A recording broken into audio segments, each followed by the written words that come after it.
And welcome back to this podcast. So, today, Samantha and I will be tackling a topic that many of us struggle with, and that is screen time.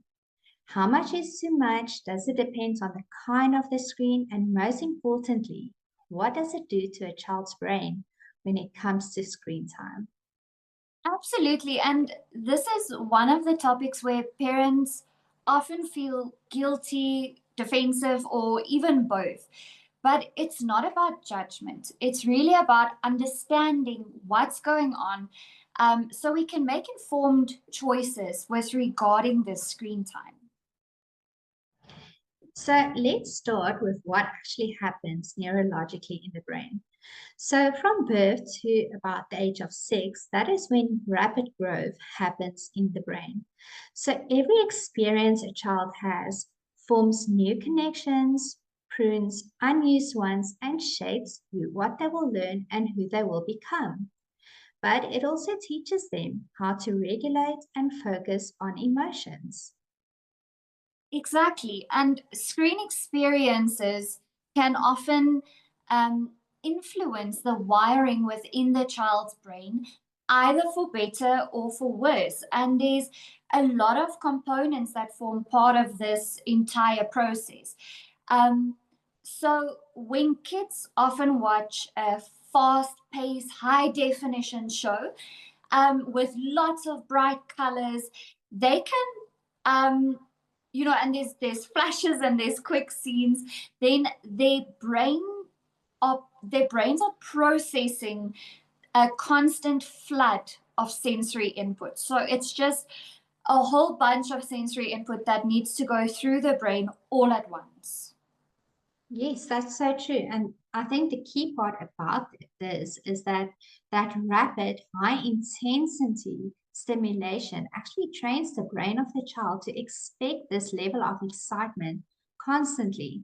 So when the child is now expected to do a slow pace, real life activity like working in the classroom, coloring in a picture, or even just waiting in line, they can become restless and impatient. And they also become bored faster because now the brain's baseline for stimulation has been set too high. Exactly. And that is why it's very important to note that not all screen content is equal. There's a big difference between a gentle, slower paced educational show with soft colors. Okay, things like Postman Pat or Bluey that we are also familiar with, and something with rapid cuts, flashlights, and loud sound effects. Yes, so educational shows can actually support language development, early numeracy, and social emotional skills.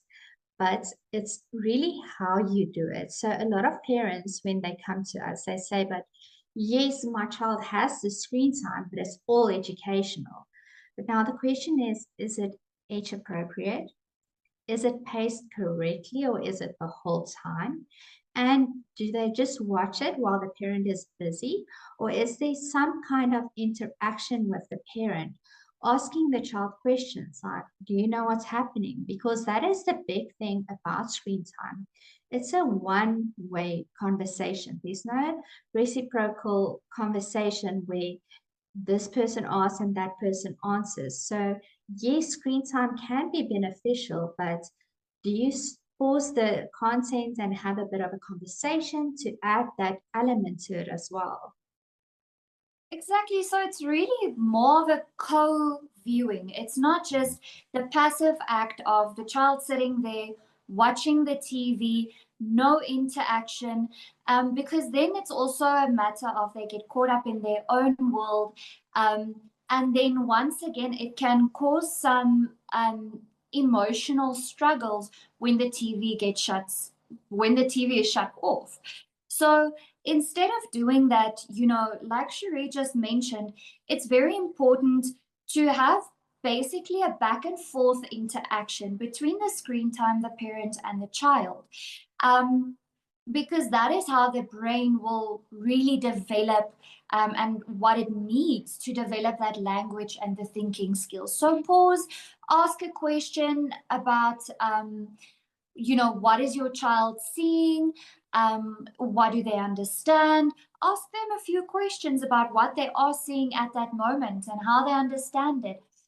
Maybe if it's an educational program and they didn't maybe answer the question or something like that, then it could be a good idea for you to just pause, make sure, hear from them, and that having that back and forth is often, where the gold is at, what we really want to see.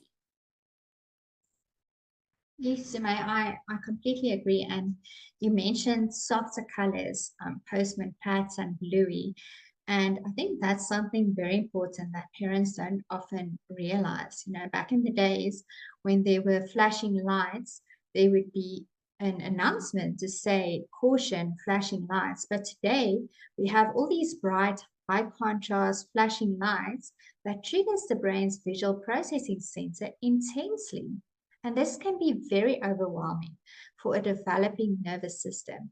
And for some kids, this literally causes overstimulation, which can cause irritability, trouble sleeping, or meltdowns. I remember I have the most mellow child ever, and when he was younger, he just wanted to watch these fire trucks on YouTube. And of course, there's nothing wrong with watching fire trucks on YouTube, but the flashing lights, and he literally watched it for 5 to 7 minutes. And these flashing lights set him into a complete meltdown when I switched off the TV.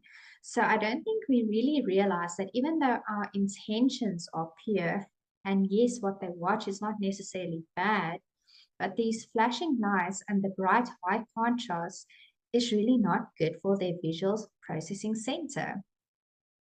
Exactly. And you wouldn't believe how many parents, or actually, it's very believable, how many parents come to me often. I had a parent yesterday coming to me and telling me, you know what, we really try and limit screen time because of the behavioral change that we see in our child. And then there's other parents coming to me and saying, but we can't necessarily always avoid screen time, as it is part of our living, it's part of our everyday. But like we said previously, is that it's important to know that the softer changes, the softer colors, the softer tones, and the changes in the sound isn't as overstimulating for the child. So in last week's podcast, we spoke about this filter that a child has, where all the stimulation from the environment goes through. And when there's kind of a struggle or a problem with this filter, then the child gets exactly like you said, Cherise, they get overstimulated, it goes over into a meltdown. Whereas if we have that knowledge to say, okay, but we know that we can't necessarily sidestep or avoid this thing completely, but what we can do is to implement the correct kind of screen time, because it's a reality, and so having the more gradual changes, the softer colors, softer sounds, is much less of a sensory assault, if you want, and a much more gentle input for the children that will not have that big an impact on them, say, as for instance, like the lights of the fire truck.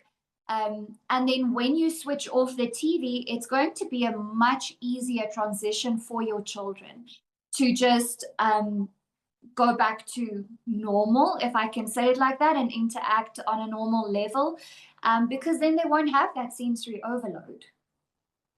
Yeah, no, that's very true. And I think behavior is the biggest issue where parents start questioning screen time. Because after a very long session of hyperstimulation, some of these kids can become very hyper, impulsive, and even aggressive. A lot of parents tell me, but we only let them watch before bedtime, but then they can't sleep. But it's because they go to such a high, and now we expect them to just suddenly drop when we switch off the TV. And that's just not possible. Exactly. And that is where it is actually backed by science.